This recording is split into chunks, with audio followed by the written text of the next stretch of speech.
I am not a tech guy, and if you've watched the live stream, you're fully aware of this. Tony Katz Today. But to understand what happened today when Twitter goes down, because that creates real disruption, and Zoom was down for a while, which for all those people still amazingly working at home and all those meetings that they're saving money on by not flying here, there, and everywhere, that's real disruption. And we saw disruption, I want to say it was a year ago when Delta went down and all the airports had the issues. Well, what caused that? This time, it's a group called Cloudflare, where you see this all the time, where you got to click a little box and get to the website. I'm not quite sure what it does. I'm not quite sure why everybody needs it. Certainly Elon Musk over at X.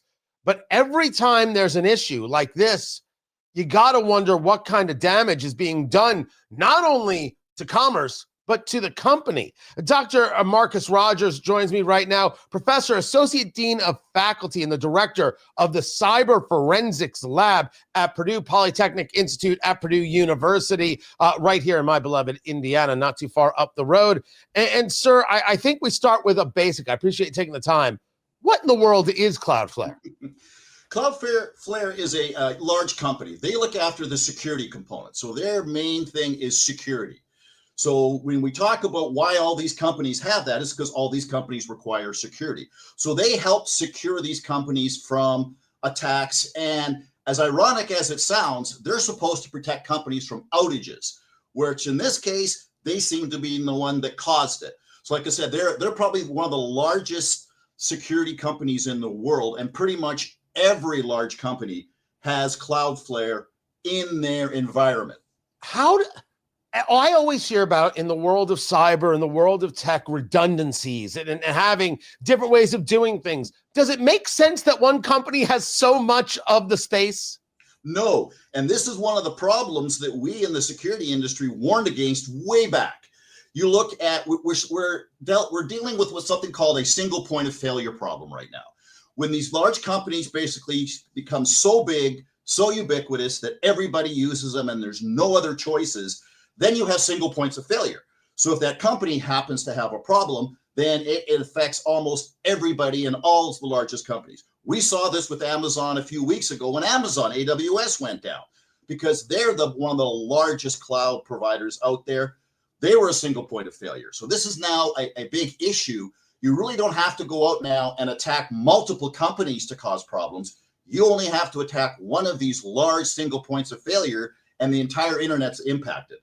Talking to Dr. Marcus Rogers, Professor, Associate Dean for Faculty, and Director of the Cyber Forensics Lab at Purdue Polytechnic Institute at Purdue University.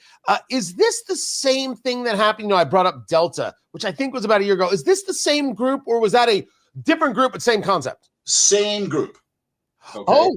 Yep. It's the same group. And again, because they are literally so big. So what is it in this case today with the outage? What is it that caused the outage? Well, we'll never know for sure. According to Cloudflare, it was conspiratorial, sir. Yeah, it was a single. It was they claim it was a misconfiguration, which obviously that's the excuse that every company has when something happens. They were very quick to say that it wasn't an attack from the outside, that it wasn't anything that was, a type of cyber terrorism. They claimed that it was a misconfiguration internally, which is what every company says when this happens. So this is part of the problem when you're looking at it from the outside, is we never really know what really happened. We only know what the company wants the world to hear. Are any of these companies, sir, are any of them like subject to, for example, when the NFL puts out an injury report, right? And this person's out and this person's injured. If you lie about that stuff, the fines are pretty dang severe. Is there anything like that we have in terms of whether it's government oversight or something else? I assume it would be government oversight that checks in on, wait, did you really not get attacked?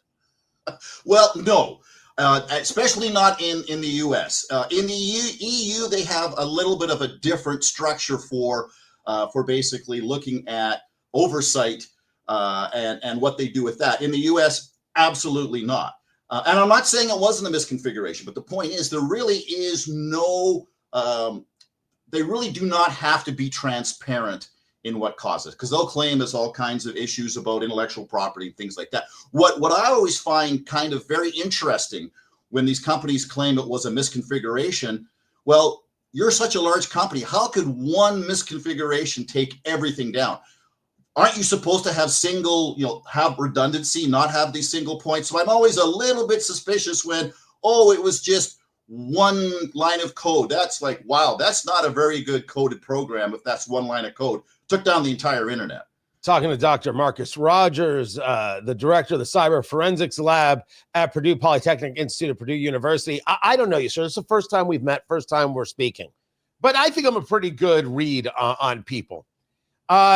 You sound angry. I'm frustrated. Let me say it this way.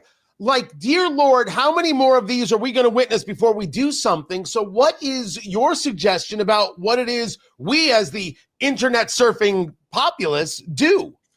And this is where I'm not so much angry as frustrated, because obviously, I'm trying to get on board online to do stuff this morning. We're trying to do things and it just impacts everybody. So it's more of a frustration.